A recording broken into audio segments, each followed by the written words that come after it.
Welcome to the Sample Chapter Podcast, the show where authors read a sample chapter from one of their books. Here's your host, Jason A. Meiske. And welcome back, everybody. Hey, it's another episode of the Sample Chapter Podcast, and once again, it's me, Jason. I am your host. Hey, thanks for tuning in. I really appreciate all of you that come back every week and download the episodes or go over to Podcast Garden and listen to it, stream it straight from that source. Either whatever way you're listening to it, whether it's iTunes, Google, any of those other methods out there, I really appreciate you and appreciate that you're following along the show. If you like what you hear, please leave us a message, leave us a rating. It helps get the word out. Of course, I'm not opposed to if you feel like sharing an episode or two with friends. Put it up on your Facebook or Twitter or whatever and let people know about us. It's going to be the best way we have to share episodes and share the word, with other people. Hey, I heard about this author on the Sample Chapter Podcast, and he's got this book, and I really liked it. Here's the episode, and I'm going to go check him out and buy his book, I mean, that's the whole idea behind the show, and I'm really having a good time with it. I do want to give my usual thank you to Podcast Garden. Podcast Garden is the place to go if you want to start your own podcast, if you want to find other shows. They do have them listed in there under different categories and by type, by genre. Lots and lots of shows on there. Some really cool ones I've been listening to here lately as well. Don't forget that if you want to start your own show, Podcast Garden will let you begin for free. So, podcastgarden.com, check it out. If you want to reach out to us, you can do so by email at samplechapterpodcast@gmail.com, or you can come over to our Facebook page. We've got a nice little area there full of pictures and past episodes always up on there. And anytime one of our authors that have been on recently, or so far any of our authors that have come on, if they're having some kind of a deal or something and I catch wind of it, I'm happy to share that deal on there. So I try to be a nice little one-stop place to go to. There was a deal just this past week with Michael Anderle, our guest last week. So our guest this week, I'm also going to make sure and hop over. I don't know about any specials yet. He hasn't told me to give me any insight, but I know I'm looking forward to hop over and grab one of his books. So who is it? Well, our guest this week is a very special one to me. His name is Ryan J Pelton. Now, you may have heard of him before. He is the host of his own show, the Prolific Writer Podcast. It's on the air for over a year. He's had a really great show. It's very informational for writers and very encouraging to all writers out there. And I was blessed to actually get to come on his show last year. He interviewed me, and it was really great. I made the mistake of saying, "Oh yeah, my book's getting ready to come out." Well, you guys haven't heard my book on this show yet, so obviously you can tell that hasn't happened yet. But it is going to be coming out soon. I can tell you today, as of March 5th, it is coming very soon. So anyway, but back to Ryan. I got to be on his show last year, and things came around, and now I got my own show, and I definitely wanted to make sure and reach out to Ryan and bring him on. He is the author of currently 12 books, does fiction, nonfiction. He's got some children's books in the pipe that he's working on. He writes, he's got a series that you're going to hear about. We discussed in this episode. He's got a series about an antique dealer who's moonlights as an assassin. More kind of a vigilante, I guess would be the best way to put it. But yeah, he's called The Antique Assassin. It's a good book. It's a good series. I really encourage you to go pick up one. Ryan also really opened up to us on some personal things, on some, how he gets into a story, how he shares a character's depth and despair. And, it was really heartfelt. And it was unexpected. He shared some information I did not know. And shares information that I did not know, and you're in for a really good episode. So hey, enough of Jason talking about it. Let's get you on over there with Ryan J Pelton.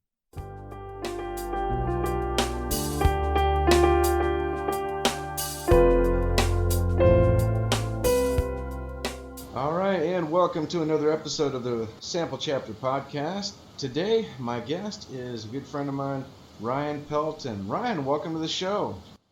Hey, thanks, Jason. Thanks for having me on. Appreciate the making the time. Yeah, it's my pleasure, and it's nice to get to reverse this a little bit and you over here on my show for a change. So, yeah, it is nice. I actually like being on this side more than the other side. So it's less pressure. You do have to do all the work. So yeah, I understand all the pressures you've got on a weekly show. This is really something. Well, tell the listeners a little bit about yourself. Who are you? What do you do? Yeah, my name's Ryan Pelton, Ryan J Pelton, and first and foremost, I'm happily married to my wife Christy for about 17 years. We have 4 children, 3 boys and a girl. Just had a girl about a month ago, so not getting much sleep.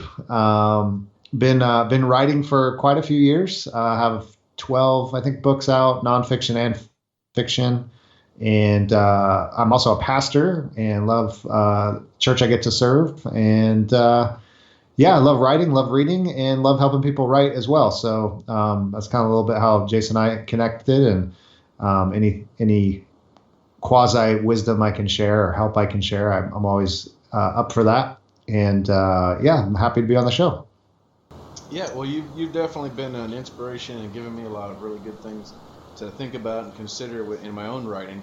The idea with this show is to spread the word about authors and get more readers out there to listen to. So it's hopefully I'm kind of returning the favor to so many people who have been so good to me through the years. So. Mm-hmm.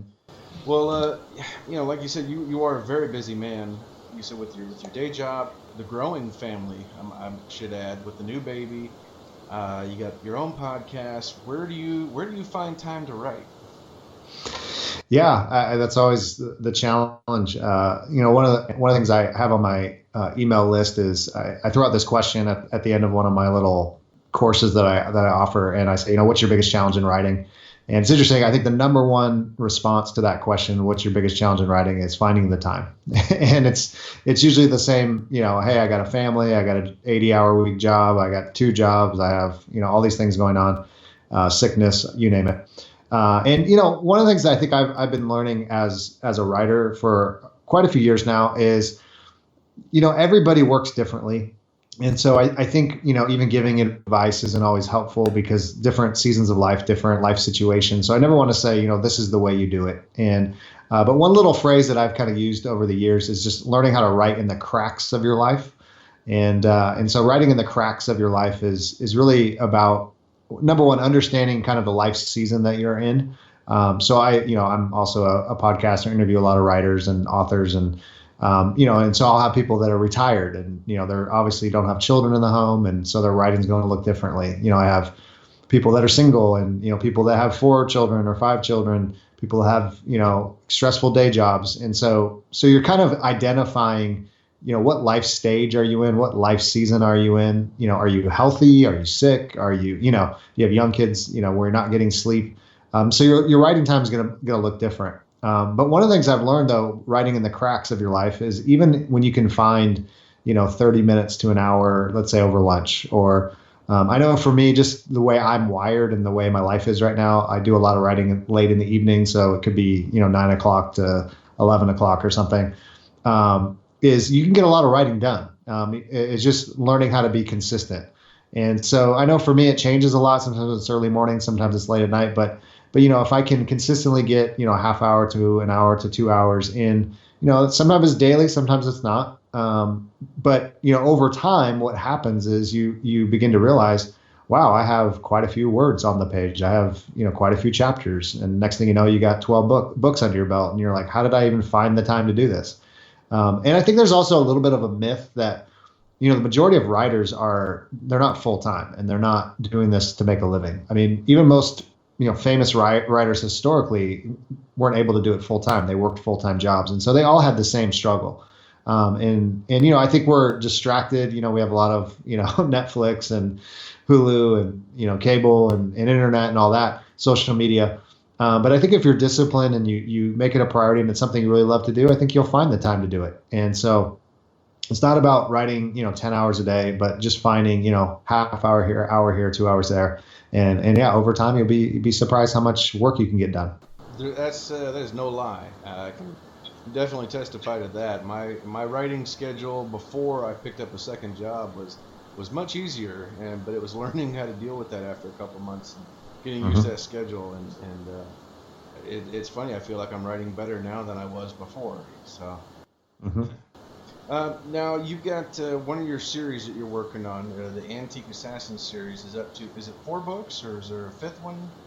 Yeah, let's see, how many do I have? I have 3 full novels, and then I have a novella. So yeah, 4 in the series. I'm working on a 5th actually novel, and so that one probably won't be ready for a long time. But I have it kind of outlined in my head and started on that one. But yeah, so 3 full novels and 1 novella, and they're all in the same series. And they don't work. They're not cliffhangers. They're all kind of separate stories, so you can read them in any order and you won't get lost. Now, I will say the novella actually is a kind of origin story, so it kind of gives a little bit of feel about some of the main characters, and that's like before all the other stories.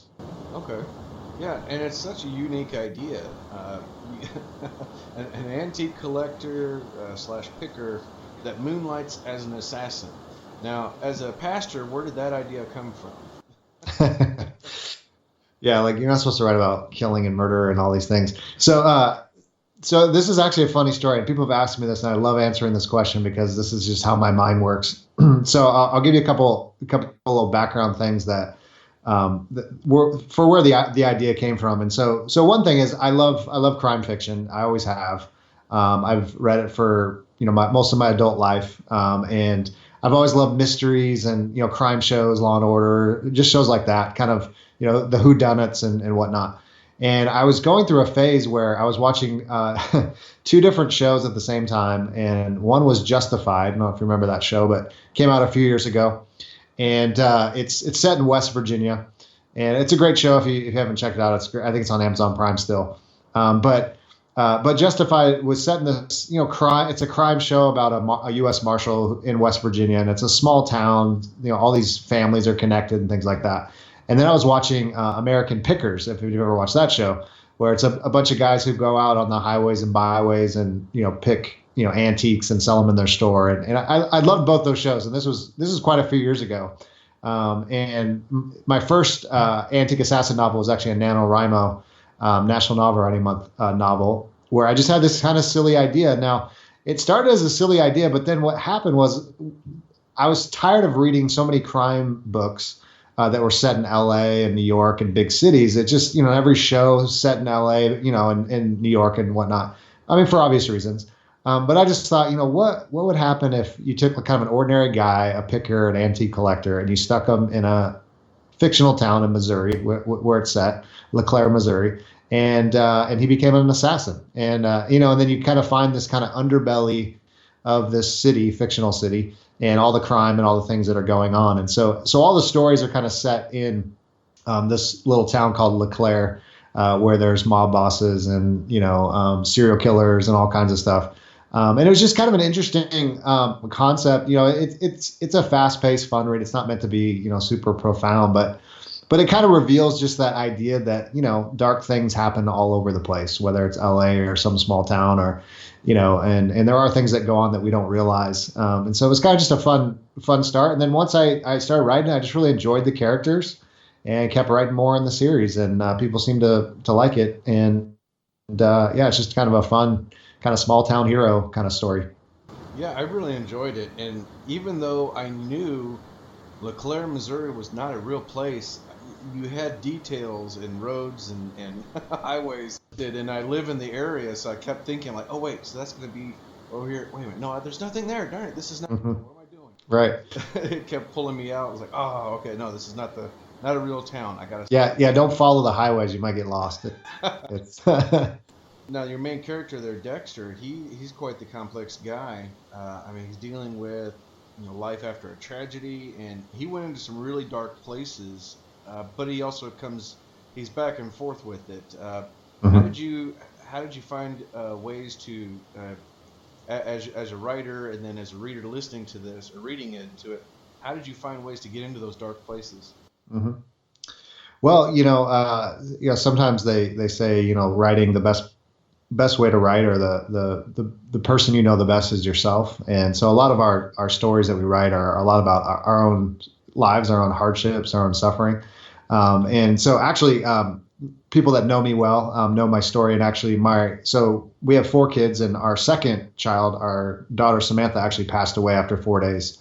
And that was in 2009. And so, I wrote the book a few years after this, but so those that haven't obviously read the book, you've read the book, but, Dexter loses, I won't spoil the whole story, but, loses his son and his wife in the story.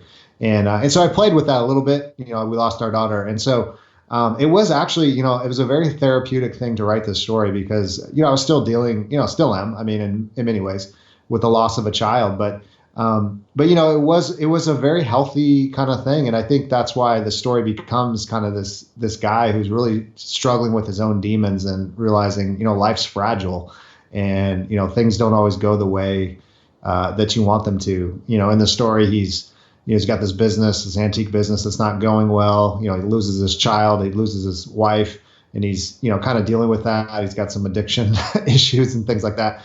And so, I think so some of that was just writing that character, was kind of just writing my own version of dealing with my own, struggle. Now, thankfully don't have a drug addiction, but it kind of just lent itself well to kind of dealing with that. And, what would a guy do that had lost his family and isn't sure what to do? It feels like his whole world is shattered. And then he kind of goes to this, and I don't know if this came out in your, the way I wrote it, or at least the way it kind of came out at the end was, he feels, in all the books, he feels justified in being kind of the hero, when there's bad guys that the police can't stop, and he doesn't see a problem with trying to do something about it. He sees it kind of as this righteous thing, this mission of justice, and him and his friend John, so they're not just like the savage, killers that want to just, destroy everybody. It's actually more about, this is a good thing and we need to stop these people because they're wreaking havoc in our community or whatever. So, there's some of that going back and forth. Like, I have to do this, why do I have to do this? Why do we do anything? Right. So, yeah, so I think it was just a lot of, it was kind of therapy. It was just dealing with my own, pain and struggle. And it was really good. I've actually talked about this a lot in some articles I've written and podcasts, just about how writing can be such a good place of therapy to kind of voice your own opinions and voice your own pain and kind of write your own story and the things you're going through. One of the, not to give anything away, but the third book actually in the series actually deals with some kind of racist topics. And I wrote that on purpose because I feel like fiction, you can talk about things a little bit easier sometimes, that are going on in our world. The storyline has some, about this kind of racist cult leader that's kind of wreaking havoc in the town and stuff. And so it was just another way to kind of deal with, how do we deal with these struggles that we face in our world and kind of do it through story and do it through characters and, and also do it through humor. I mean, there's some humor in the books too. So yeah, all that. I'm glad that was a good way for you to, work through that. And I'm glad that worked out well for you.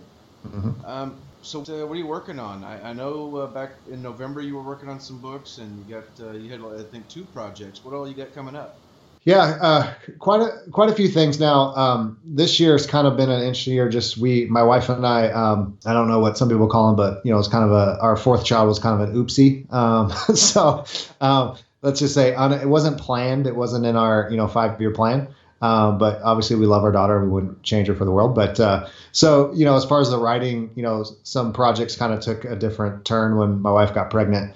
But so what I've kind of decided this year, and this, and this actually could be advice if it helps anybody, was I realized I had a lot of projects that just I hadn't really finished up and hadn't really put a bow on yet. And so this year's kind of been going back in and kind of finishing some things I started. And so I have a couple things. One, I'm working on a writing book that I've been kind of chipping away at for quite a bit, called The Prolific Writer. And it's actually based a lot on just, guys like yourself, people I've interviewed and people I've talked to and things I've learned along the way of just how can we become prolific writers. It doesn't mean you have to write 100 books, but consistently writing, creating good work and writing good stories and just some things I've learned along the way. So I got that one coming out. And then I got two, this is kind of fun. I got two kids books, fiction books that I wrote during NaNoWriMo with my son, my oldest son, Noah. And he kind of gave me most of the ideas. They're actually two different books. They're both about 25,000 words, 30,000 words or so. And he gave me kind of the ideas. And so I've been working on those, trying to get those done. I do have, as I mentioned, one in the Antique Assassin series, the fifth book. That's actually the main character, Dexter O'Kane, is actually going to leave Missouri and go to LA, which should be fun because he'll just be a total fish out of water because he's kind of the small town guy. And I got a fun crime story with him in LA. And it's already, I just laugh thinking about it. And so, yeah, working on that too. And I got a couple other things I won't go into right now, but yeah, just trying to kind of wrap up some projects I've started and that are different places of completion. And that's been kind of fun, just kind of going back in and realizing, hey, there's a lot of stuff here that's pretty good. And I think I can make something into it. So we'll see what my editors say, but That's really cool. Well, I mean, I just had my first children's author, a young adult children's author a few weeks ago. So this would be great, and I'm always looking forward to one of these days getting a nonfiction writer on here as well. So, yep. I mean, not to put you on the spot, but maybe I can get you back sometime and talk about one of these books. Yeah, I always have nonfiction stuff. I think I had like 6 things come out last year, so I was a little fried after that. But fiction and nonfiction. So I got one book, nonfiction, another one I've been working on for a long time. That I'm just like, it's just how that goes. You're just like, am I going to do it? Am I not going to do it? I don't know. Right. But it's fun. All right. Well, would you be willing to come back sometime? Oh yeah, I'd love to. Fantastic. Well, tell people where can they find you? I know you got an email list. Tell people where to find Ryan Pelton. Yeah, the easiest way is just ryanjpelton.com, and that's kind of my website, blog. Some of my books are on there. And then if you are a writer, I know there's probably readers and writers that listen to your show. theprolificwriter.net is also another place you can find me, and that's actually my kind of writing website with the podcast, the Prolific Writer podcast, and I write articles on there and stuff specifically about writing. So, but either one, you can find me. You can sign up for an email list, buy a book, whatever. I'm on Amazon. I write nonfiction. Ryan J Pelton is nonfiction, and then fiction is RJ Pelton. Very easy to find. So nothing to hide. There's no weird names out there. It's just me. So if you see my face, you'll see it everywhere. So fantastic. I love it. All right. Well, let's see. If I remember correctly, we're going to be hearing from one of your other books, one of your favorite books, if I understand. Boardwalk, right? Yes. Tell us a little bit about that and the sample chapter that we're going to hear today. Yeah, so the Boardwalk is affectionately called the book that's my favorite book. I think it's my best book that nobody buys. And so some say, is it because it's just a standalone story? That might be it. It's not part of a series. But the Boardwalk is kind of inspired by, if anyone's read Stephen King's Joyland, that's kind of set with a kind of mystery story set on at an amusement park kind of setting.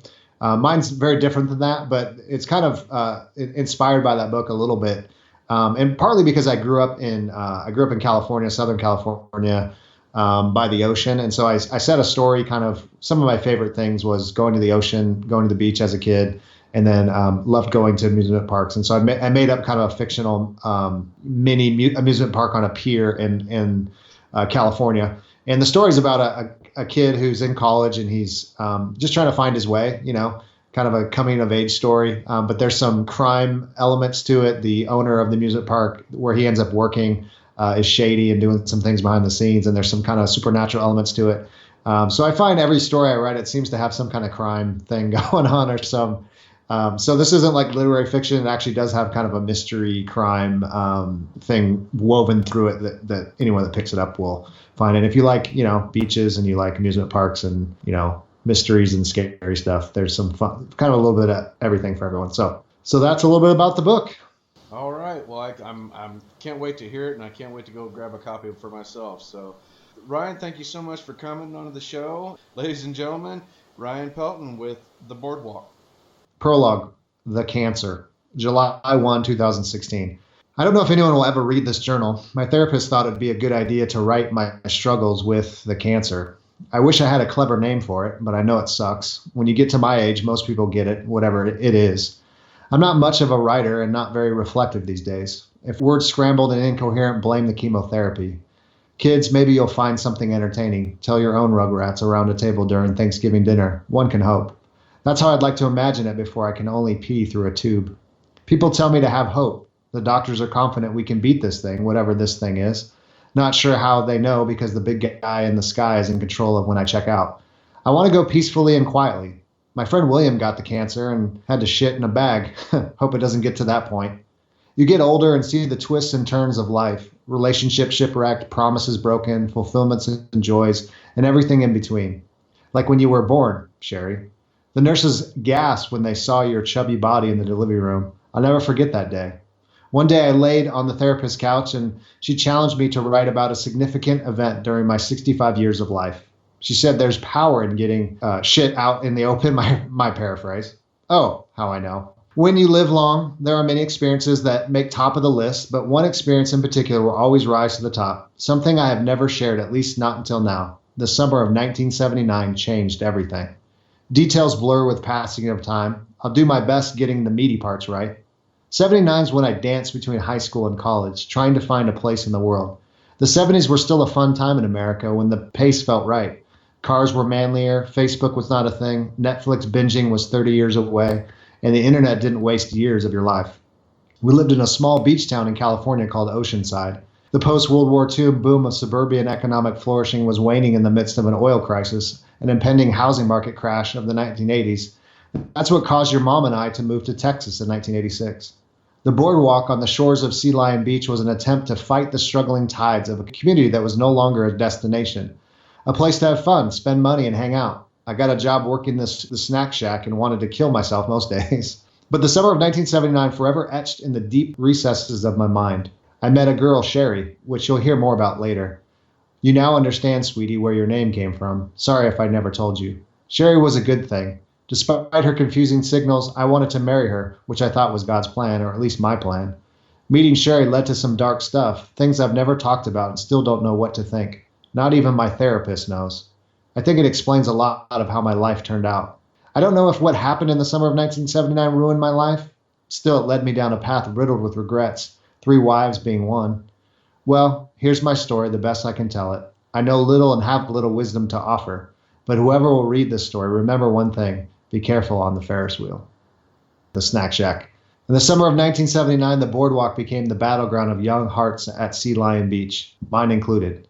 Pause long enough and I can smell the nacho cheese sauce that introduced me to the love of my life.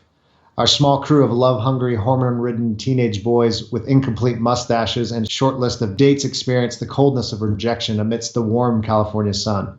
My anthem, Tom Petty's I Need to Know, spinning on repeat for most of the summer. I'd do anything to have Sherry Lewis, even if it killed me. That's not hyperbole or clever metaphor. I needed to know if Sherry Lewis was into me. Never could tell.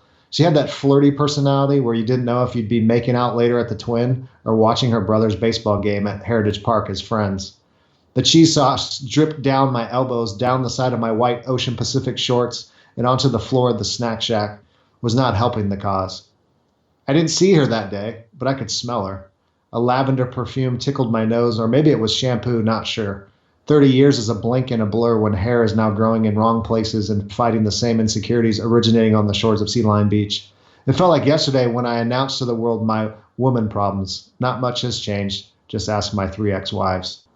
On that Friday in August, what I call S Day, I cobbled together coherent words that would at least make me appear dateable. My confidence shattered when a reflection off a napkin dispenser revealed a volcanic crater forming on the bridge of my nose, a common summer occurrence caused by the elixir of daily sweat and sunscreen. An angelic voice spoke from behind the greasy counter of the shack. Looks like you're having trouble with the cheese pump. Sherry leaned over the counter and handed me a pile of napkins. I gave a glance in her direction and almost stopped breathing. At least that's how I remember it. Sherry's face was unblemished from pimples and scarring unlike my own. I thanked her for the napkins and wondered how to be cool, sliding a pool of fake yellow cheese off my right leg onto the floor. I cupped another clump of cheese with my hands as it poured over the sides of the napkins. If this damn thing, I said, glancing up to see if Sherry had already run away screaming down the beach. I tilted my head to the left and didn't make eye contact and hoped she didn't see the pimple crater. If this damn thing jams up, I meant to say jams up again, I mumbled. Any semblance of coolness pooled up on the cheese-soaked concrete floor of the snack shack. The summer job from hell.